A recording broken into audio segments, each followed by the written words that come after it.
Баршаңызға сәлем достар, менің каналыма қош келдіңіздер. Бүгін сіздерге осындай легенда болған испанский Сан-Себастьян чизкейкінің рецептімен бөлісемін. Бұл чизкейктің атын тағы да күйіп кеткен чизкейк деп айтады. Ол орысша сожженный чизкейк деп аталады. Өйткені чизкейк сонда екі жағынан да күйіп пісіріледі. Сан-Себастьян чизкейгі қазір заманауи тәттілердің бірі.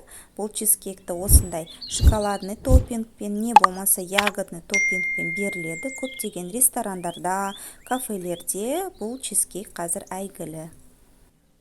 Бұл чизкейктің үсті де асты күйіп піскенімен ішінің текстурасы осындай өте нәзік, крем тәрізді болып шығады. Негізі бұл чизкейк Испаниядан келген бізге чизкейк, бірақ қазір бүкіл әлем қолдануда. Ал енді рецептімізге кірісейік. Ол үшін бізге барлық ингредиенттер бөлме температурада болуы қажет. Бізге творожный сыр, сливки 33-34%, 3 жұмыртқа, бұл жерде менде С0, сіздерде С1 болса 4 алыңыздар, қант, жүгері крахмалы, лимон шырыны, ванильный экстракт және ванилин керек болады. Ең бірінші творожный сырымызға қантты қосып, блендермен жақсылап тұрып араластырып аламыз. Араластырған кезде блендермен асықпаймыз. Ең басында кішкене қиын болады. Кейін творожный сырымыз жақсылап өзі жұмсара бастайды. Енді творожный сырымыз жақсылап араласып болғаннан кейін біртіндеп жұмыртқамызды қосып отыра, осы массамызды араластырамыз.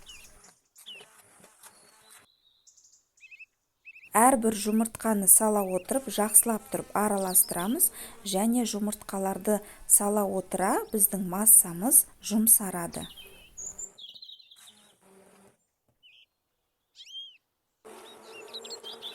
Енді массамызды жұмыртқамызбен жақсылап тұрып араластырып алдық. Енді осы массаға жүгері крахмалын қосамыз, және де лимон шырынын қосып, тағы да блендермен араластырамыз. Жүгері крахмалын жақсылап тұрып мұқият араластыруымыз қажет, өйткені ешқандай іртік қалмау керек. Енді дәмдеуіштерімізді қосамыз. Ол бізде ванильді экстракт, ванилин, кейін сливки. Енді барлығын бір келкі масса болғанша жай ғана араластырамыз. Сливкиді көпіртіп араластырып қажет емес. Енді дәл видеодағындай бір қосып, бір өшіре отыра блендермен араластырамыз. Сливкиді қатты ұрып араластырмаймыз. Міне осындай қою масса болу керек бізде. Қатты сұйықта емес, қатты қоюда емес, орташа масса болып қажет. Енді лопатканың көмегімен тағы да жақсылап араластырып шығамыз. Осындай консистенция болуы қажет. Дайын болған творожный массамызды енді кольцоға құйып аламыз. Менде диаметрі 20 см кольцо. Осыған сапасы жақсы силиконизированный пергаментный бумаганы төсеп аламыз. Ені кішкентай болған соң, қысқа болғаннан кейін мен екі бөліп осылай салып алдым. Егерде сізде үлкен болса, біреуде жетеді. Осы кольцомызды противеньге қоямыз да, творожный массамызды ішіне құйып шығамыз.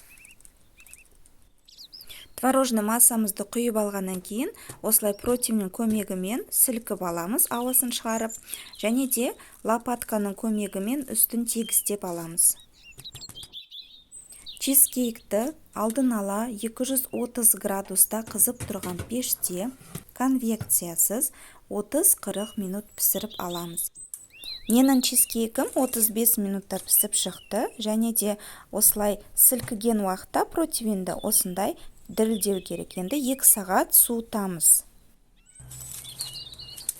Чизкейк толығымен суыды. Енді кольцосын алып, қағазын алып, тарелкаға салып 5-6 сағатқа холодильникке қойғандарыңыз дұрыс.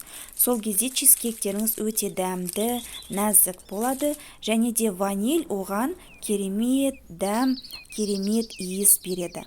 Міндетті түрде осы рецептпен жасап көріңіздер, және де сіздердің қолдауларыңызды күтемін. Лайк қойып, пікірлеріңізді қалдырыңыздар. Барлықтарыңызға сәттілік тілеймін. Менімен бірге болғандарыңызға рахмет.